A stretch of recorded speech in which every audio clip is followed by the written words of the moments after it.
میرے بھائیو دوستو، نبی اکرم فرماتے ہیں صلی اللہ علیہ وسلم، حدیث، عجب لامر المومن، مومنوں کا معاملہ بڑا عجیب و غریب ہے، بڑا انوکھا ہے۔ کیسے؟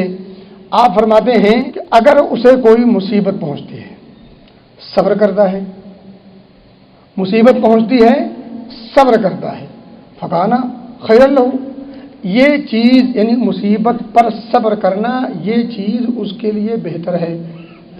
اور اگر اسے کوئی خوشی لاحق ہوتی ہے، ان اصابتہ سرا شکرا، اگر اسے کوئی خوشی لاحق ہوتی ہے، کوئی نعمت ملتی ہے تو شکر گزاری کرتا ہے، فکان خیر اللہ، یہ بھی اس کے لیے بہتر ہے۔ اس سے پہلے آپ نے دو جملہ فرمایا ہے، ان امرہ کلہ لہ خیر،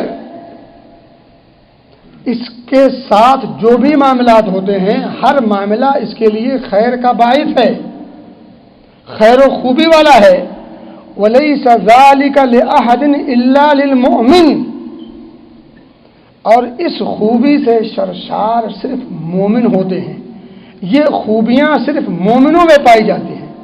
اس سے معلوم ہوتا ہے کہ اگر ایک انسان کو نعمت ملے شکر نہ کرے، مصیبت آئے صبر نہ کرے، اس کا مطلب ہے اس کے ایمان میں کھوٹ ہے۔